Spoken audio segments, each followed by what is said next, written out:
Madame, bonsoir. Monsieur, bonsoir. La planète Terre chauffe de plus en plus l'atmosphère. Chaque jour plus polluée, le climat change, les récoltes en pâtissent. L'univers subit l'émission des gaz à effet de serre. Quels comportements individuels et collectifs pouvons-nous adopter pour limiter les dégâts?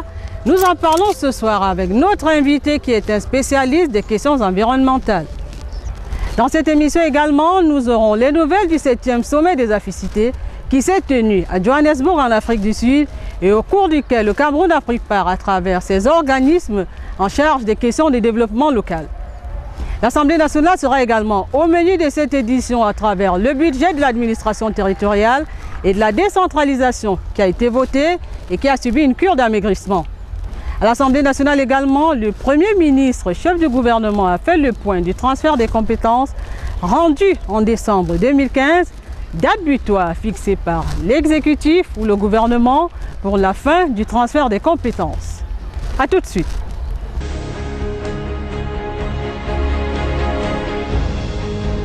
Décentralisation, où en est-on avec le transfert des compétences des ministères vers les collectivités territoriales décentralisées en cette fin d'année 2015? Le Premier ministre, chef du gouvernement, en a fait le point au cours de son passage à l'Assemblée nationale. Tatiana Mélier-Dieu nous donne plus de détails.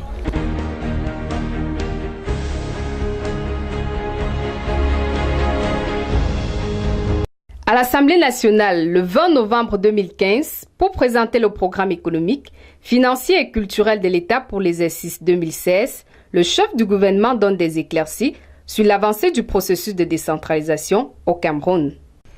À ce jour, 40 compétences ont été transférées sur les 56 prévues par les lois de 2004, soit une amélioration du rythme de transfert d'environ 72%.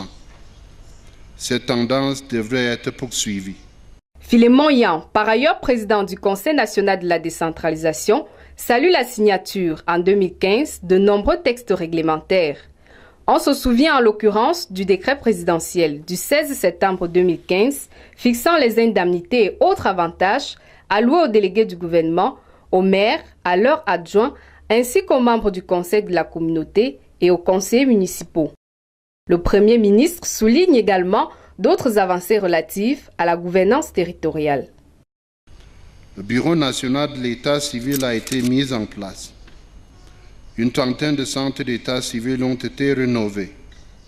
La chefferie traditionnelle au Cameroun a été revalorisée. En effet, une nouvelle grille d'allocation fixe mensuelle a été instituée, allant de 50 000 francs CFA à 200 000 francs CFA selon le type de chefferie. Rendu au dernier mois de l'année butoir fixée pour le transfert des compétences aux communes, on en est encore à un transfert de 40 sur 56, soit une amélioration de rythme de 72% selon le Premier ministre. Mais pour les magistrats municipaux, certaines compétences comme la gestion des marchés sont réellement transférées, mais tardent à être effectives.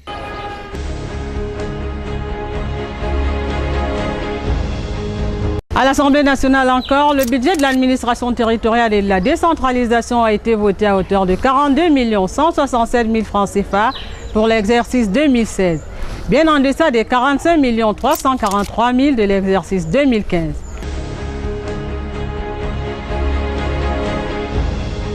Une bonne nouvelle qui nous vient du 7e sommet des Afriques cité tenu à Johannesburg, c'est l'élection de Célestine Ketia-Cortez à la tête du REFELA, le réseau des femmes élues locales d'Afrique. Le maire de Banganté et précédemment président de l'antenne Afrique centrale de ce mouvement a pris fonction le 1er décembre 2015. Médard Ngosso nous fait le portrait de la bien élue Célestine Ketia-Cortez.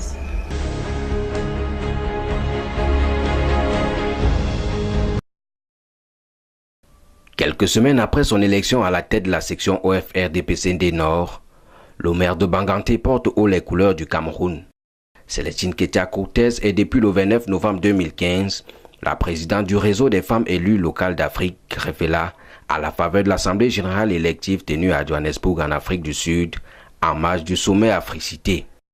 Après des années passées à la tête de l'antenne camerounaise du REFELA et dans la sous-région Afrique centrale, cette dame de poigne arrive au sommet de la prestigieuse institution porté presque à l'unanimité par ses consoeurs, femmes exerçant une fonction élective au sein des collectivités locales. En succédant à la Mauritanienne Fatimatou Mint Abdel Malik, la dynamique maire de Banganté va devoir mettre à contribution sa riche et fructueuse expérience de la gestion communale au féminin, telle qu'à la tête de la commune de Banganté qu'elle dirige depuis 2007, au service du REFELA. Après sa prise de fonction le 1er décembre 2015, il s'agit dans l'immédiat de faire une sorte de bilan et d'impulser une nouvelle dynamique.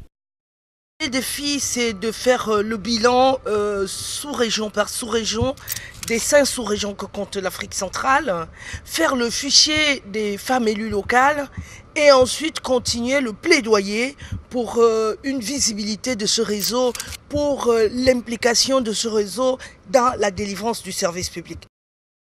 Le REFELA est une organisation reconnue aux Nations Unies et à l'Union européenne qu'il faudrait étendre sur toute l'Afrique. Je vais m'évertuer, comme j'ai eu la confiance des femmes mères de l'ensemble de l'Afrique, je vais m'évertuer pour que ce soit un travail juste et équitable, que le REFELA pays soit créé dans toutes les sous-régions. L'Afrique centrale et l'Afrique du Nord étaient bien évidemment en avance parce que j'avais pu mettre en place le REFELA Tchad, le REFELA Congo, le REFELA Gabon. Je vais veiller personnellement à ce que mes vice-présidents d'autres sous-régions fassent de même pour que ce développement durable dont les femmes sont au cœur soit équitable sur l'ensemble des 5 régions. L'ex-présidente de la Panthère sportive d'Undé, chevalier de l'Ordre national du mérite camerounais et du mérite sportif, a tenu à rendre hommage au couple présidentiel camerounais Paul et Chantal Biya pour leur soutien sans cesse à la femme camerounaise. Premier prix FECOM de meilleures pratiques de gouvernance locale en 2011, prix national FECOM de développement local, prix d'excellence ONU de développement local en 2014, plusieurs partenariats de conventions à l'échelle nationale et internationale signés dans le cadre de la coopération décentralisée, de quoi susciter beaucoup d'espoir pour la réussite de ces nouvelles missions.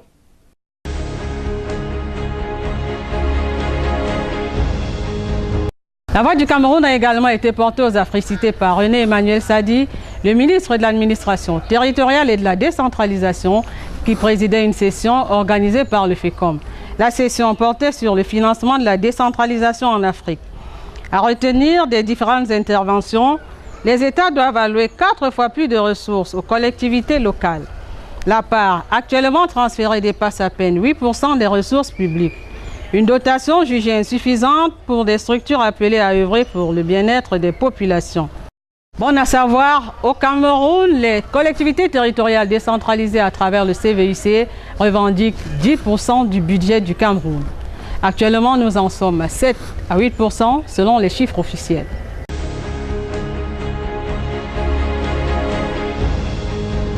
Samuel Guifo est l'invité de ce soir. Il est le directeur général du Centre pour l'environnement et le développement, une ONG de grande réputation au Cameroun et ailleurs qui traite des questions environnementales. Il explore avec nous la thématique des changements climatiques.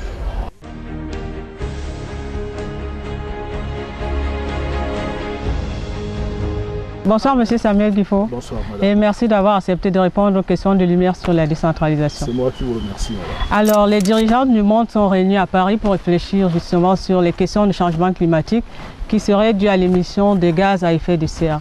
Pour commencer, est-ce qu'on peut savoir ce que c'est que les gaz à effet de serre? Les gaz à effet de serre, c'est des gaz qui sont produits en grande partie par l'activité humaine.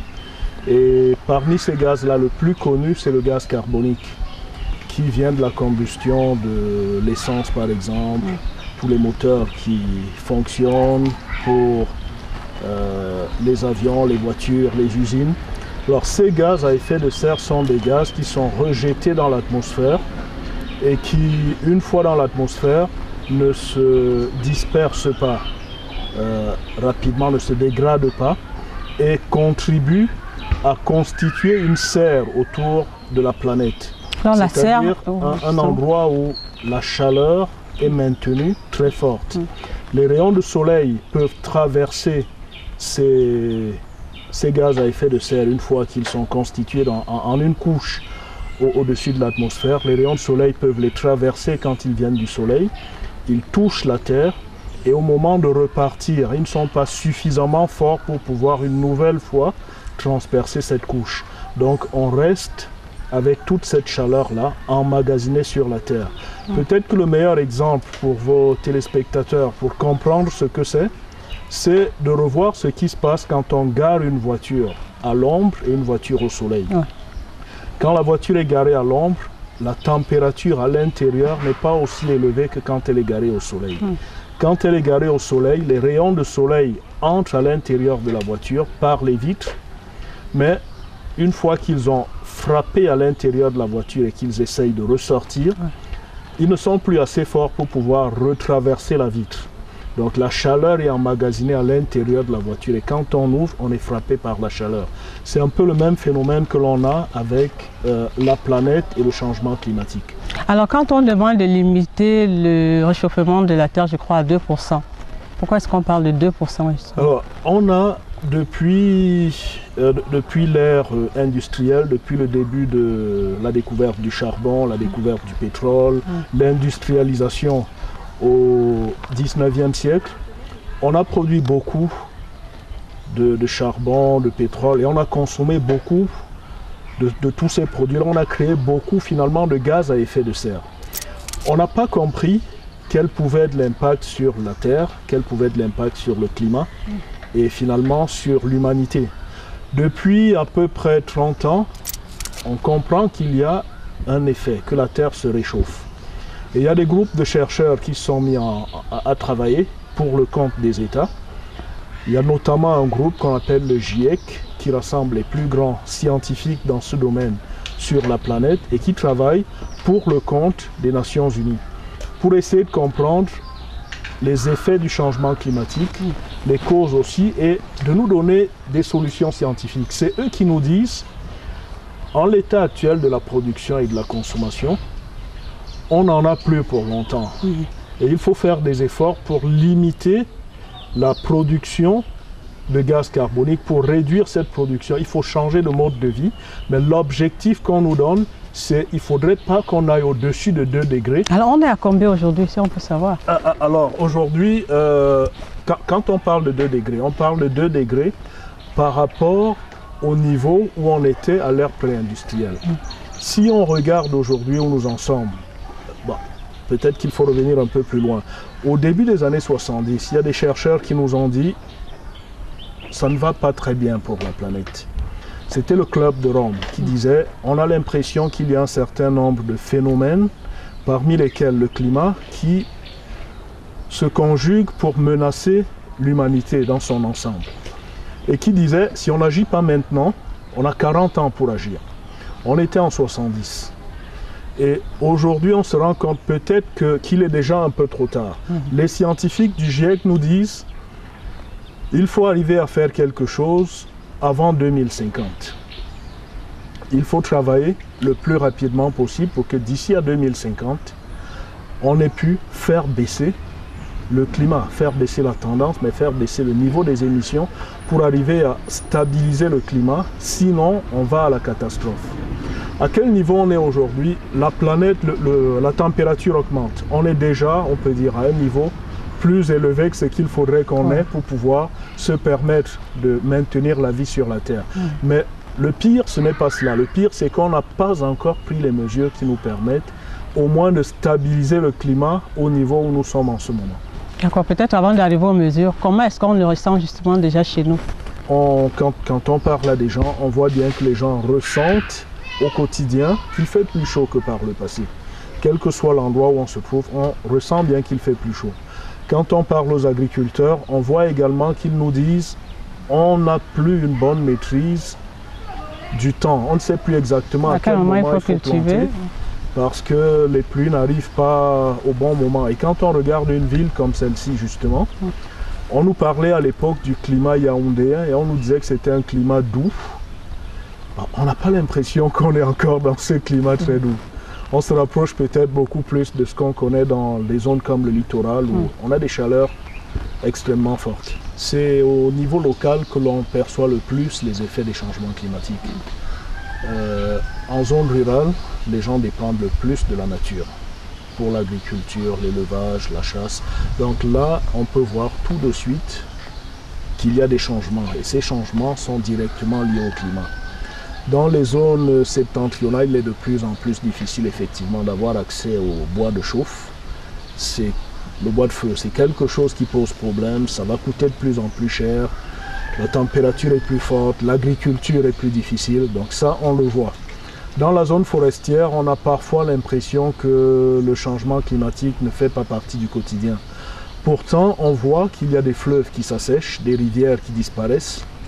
On voit cela de manière très claire et à côté de cela, avec cela, on a comme conséquence le gibier qui se déplace, qui cesse de fréquenter des endroits qu'il avait l'habitude de fréquenter. Et donc pour ceux qui chassent et qui dépendent de la chasse justement pour se nourrir, il faut changer d'habitude, soit chasser un gibier différent, soit aller à des endroits différents et en tout cas plus éloignés. L'agriculture en souffre également et ça on peut le voir. Donc en gros ce qu'on peut dire c'est que c'est au niveau local que l'on ressent et que l'on ressentira encore en premier les effets du changement climatique. C'est les plus vulnérables, les moins responsables des émissions de gaz à effet de serre qui payent le prix le plus élevé. Alors comment préserver l'environnement tout en vivant décemment, si je peux le dire comme ça? Alors, comment arriver à préserver l'environnement, comment contribuer à résoudre ces problèmes de changement climatique? Encore une fois, l'impulsion peut venir de la base. Les communautés, parce qu'elles vivent ces problèmes, peuvent apporter des solutions. Et les solutions que l'on a, par exemple, dans des zones comme la périphérie urbaine à Yaoundé, dans les grandes villes, ou dans les zones septentrionales, le recours au foyer amélioré est une solution très facile, qui permet de réduire le volume de bois que l'on utilise pour faire la cuisine. Donc de réduire le coût également pour la ménagère, pour les foyers. Et là, c'est des solutions qui existent. Il y a eu plusieurs choses qui ont été faites, plusieurs modèles qui ont été construits.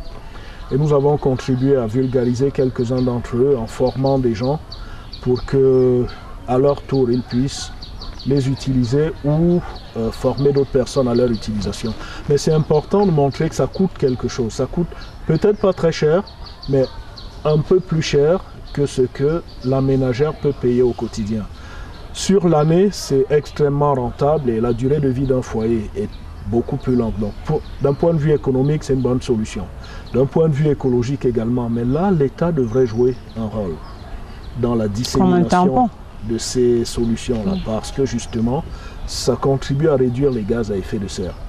Et quand on regarde la zone forestière, on se rend compte que les communautés sont souvent accusées de détruire la forêt. Mais on a conçu, il y a quelques années, des mécanismes qui permettent à des communautés de protéger la forêt et de se faire rémunérer pour l'action de protection, l'effort de protection qu'elles engagent autour de la forêt. Alors en disant on, vous parlez du CED. Oui, le CED avec quelques-uns de ses partenaires l'a fait. C'était un projet pilote, le premier pour l'Afrique centrale, de paiement pour les services environnementaux. De quoi il s'agit? Il s'agit de dire à une communauté, vous avez la responsabilité de protéger cette forêt. Gardez-la, utilisez-la, mais ne la faites pas disparaître. Gardez-la en bon état pour qu'elle puisse jouer son rôle de séquestration du carbone. Quand vous abattez un arbre, il libère du carbone. Quand vous le maintenez debout, il séquestre du carbone. Donc si vous le faites, vous permettez à la forêt de séquestrer du carbone. Et parce que c'est un effort que vous faites, on peut mesurer cet effort et associer une rémunération à cet effort-là. Et donc le projet existe depuis 6 ans maintenant et les communautés reçoivent de l'argent pour l'effort de protection qu'elles accomplissent dans ces forêts-là. Pour nous, il s'agissait d'un mécanisme qui pouvait être étendu à l'ensemble du bassin du Congo, tous les pays du bassin du Congo. Et c'est un mécanisme qui permet d'associer les communautés aux bénéfices générés par la gestion de la forêt.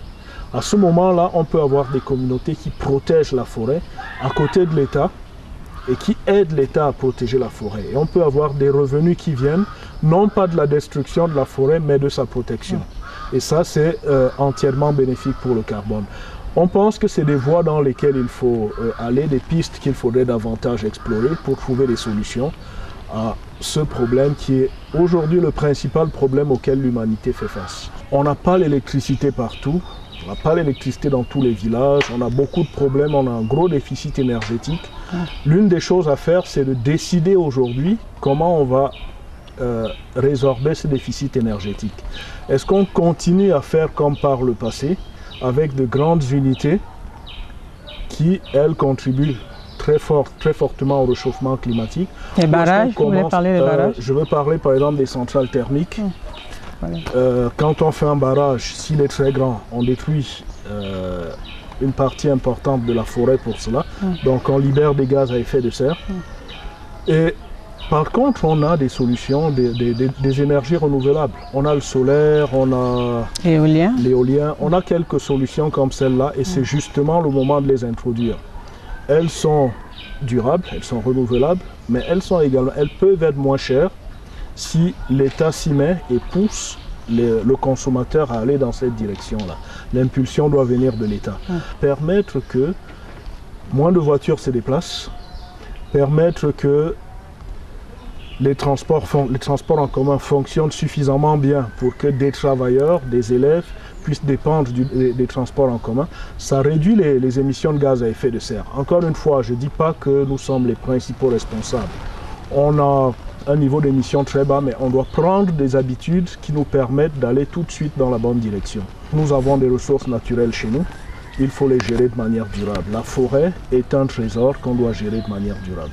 Alors pourquoi a-t-on coutume de dire que l'Afrique qui pollue le moins et qui est le deuxième poumon écologique de la Terre, si on peut dire comme ça, est celui qui subit le plus les effets du gaz à effet de serre, si je peux me répéter? Alors, quand on regarde, on voit bien que la responsabilité du changement climatique, la responsabilité historique, est celle des pays industrialisés. C'est eux qui ont produit le plus de gaz, c'est eux qui ont été les premiers d'abord à produire des gaz à effet de serre depuis le 19e siècle, comme je l'ai dit, mais c'est aussi eux qui en produisent encore plus aujourd'hui que tous les autres. Donc il y a une double responsabilité. D'abord une responsabilité historique, mais aussi une responsabilité du fait du volume de gaz produit aujourd'hui, c'est les pays industrialisés.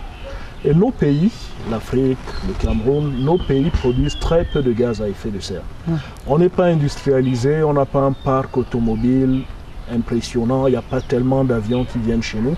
Raison de plus pour peut-être être à l'abri. Donc nous contribuons très peu au changement climatique d'une manière générale.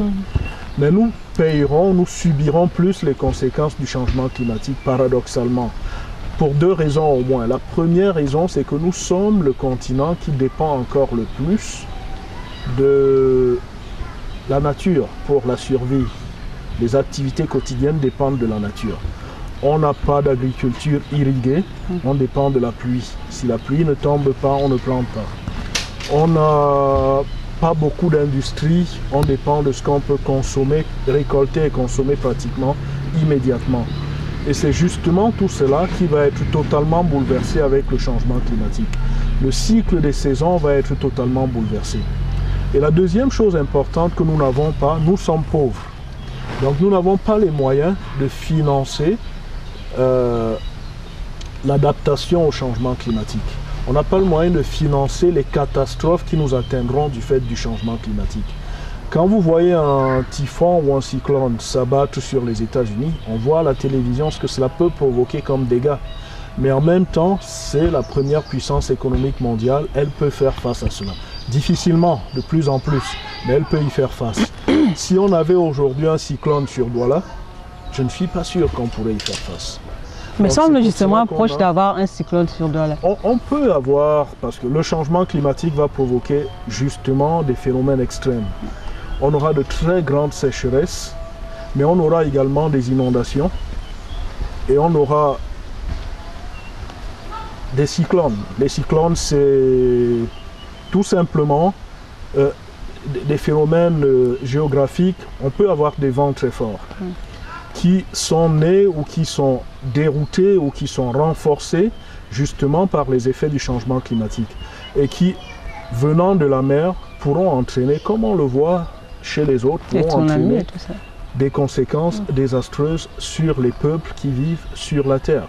Et quand on regarde également, encore une fois, notre continent, notre pays, on se rend compte que la plupart des grandes villes sont situées sur la côte. Donc chaque fois qu'il y aura un problème en relation avec la mer, du fait du changement climatique, on sera tout de suite devant une catastrophe. L'une des conséquences, c'est que les glaciers vont fondre. Et si les glaciers fondent, ils iront dans la mer et le niveau de la mer va augmenter. Si le niveau de la mer augmente, on aura des inondations dans les zones côtières. Les zones côtières chez nous sont les plus habitées. Est-ce qu'on peut faire face à cela? Est-ce qu'on a les moyens financiers d'y faire face? Alors justement, j'allais dire que peut-être qu'on devrait s'en réjouir que ce ne soit pas encore le cas, ce ne soit pas encore très proche de nous. Justement, dans une mesure préventive, qu'est-ce qu'on peut faire de manière individuelle et de manière collective? Alors, ce n'est pas encore là. On en discute et je pense que c'est justement le moment de trouver des solutions. De manière individuelle, on peut penser que c'est un phénomène global. Donc finalement, ma contribution n'apportera pas grand-chose. Mais je crois que c'est totalement faux. Il faut faire beaucoup de sensibilisation pour que les gens comprennent que c'est la somme des actions de chacun des habitants de la planète qui nous a conduits où nous sommes. Et c'est la somme des actions de chacun des habitants de la planète qui pourra aider à réduire le changement climatique. Merci M. Samien Guifo d'avoir bien voulu répondre à nos questions. Merci Madame d'avoir bien voulu m'inviter à cette émission.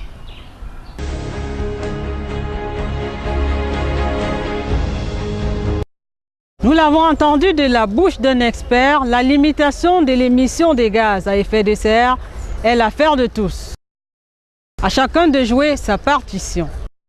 Madame, Monsieur, c'est ici que s'achève cette émission de Lumière sur la décentralisation. Merci de nous avoir accordé votre aimable attention et au plaisir de vous retrouver très bientôt. Bonsoir.